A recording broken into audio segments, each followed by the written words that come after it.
সাহস ও অর্থনৈতিক সক্ষমতার প্রতীক স্বপ্নের পদ্মা সেতু, যার উদ্বোধনের ২ বছরে নিরবিচ্ছিন্ন যোগাযোগে বদলে গেছে দেশের দক্ষিণ ও দক্ষিণ পশ্চিমাঞ্চলের যাতায়াতের চিত্র।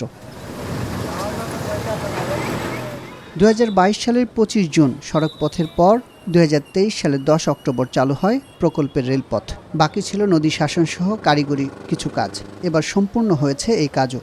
গত ৩০ জুন সেতুর সব কর্মযজ্ঞ শেষ হওয়ার কথা নিশ্চিত করেছেন সংশ্লিষ্টরা, অর্থাৎ স্বপ্নের পদ্মা সেতু নির্মাণ কাজের পরিসমাপ্তি ঘটল। পদ্মা সেতু প্রকল্পের পরিসমাপ্তি আনুষ্ঠানিক ঘোষণা করবেন প্রধানমন্ত্রী। শুক্রবার এ উপলক্ষে মাওয়া পয়েন্টে অনুষ্ঠিত হবে সুধী সমাবেশ। চলছে অনুষ্ঠানের তোড়জোড়। পদ্মা পারে তাই আবারও উৎসবের আমেজ।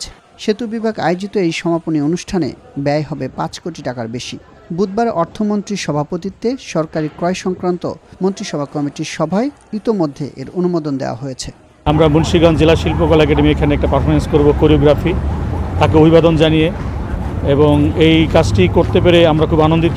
মাননীয় প্রধানমন্ত্রী আগমনে আমাদের মুন্সিগঞ্জে যে পারফরমেন্সটি হচ্ছে তাকে স্বাগত জানানোর জন্য যে আমরা কোরিওগ্রাফিটি করছি, সেখানে আমিও পারফরমেন্স করছি।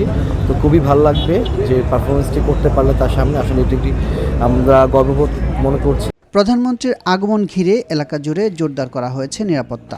সংশ্লিষ্টদের সূত্র মতে পরিসমাপ্তির সুধী সমাবেশে অংশ নেবে ২ থেকে ২.৫ হাজার সুধীজন। বিভিন্ন পর্যায়ে অতিথি ছাড়াও যাদের মধ্যে থাকবেন প্রকল্পের সংশ্লিষ্টরা। আমরা সবাই খুশি, মুন্সিগঞ্জবাসী সকলে খুশি, আনন্দিত, কারণ এখানে স্বপ্নের পদ্মা সেতু হয়েছে এবং যারা পুনর্বাসিত হয়েছে তারা একেবারে আন্তর্জাতিক মান বজায় রাখা তাদেরকে পুনর্বাসিত করা হয়েছে। সেতু খুলে দেওয়ার পর থেকে গত ২ বছরে ১,২৭,০০,০০০ যানবাহন পারাপার হয়েছে। গত ২৯ জুন পর্যন্ত রাজস্ব আদায় হয়েছে ১,৬৬১ কোটি টাকা। প্রতিদিন গড়ে ১৯,০০০ যান চলাচল করছে এই সেতুতে। দৈনিক গড়ে ২,৩০,০০,০০০ টাকা টোল আদায় হয়েছে বলে জানিয়েছেন সংশ্লিষ্টরা। প্রাক সমীক্ষার পর ২০০১ সালের জুলাইয়ে এই প্রকল্পের ভিত্তিপ্রস্তর স্থাপন করেছিলেন প্রধানমন্ত্রী। ২০০৯ সালে শুরু হয় বিস্তারিত নকশা প্রণয়ন। ২০১৫ সালের ১২ ডিসেম্বর মূল অবকাঠামো নির্মাণের উদ্বোধন করেন সরকার প্রধান।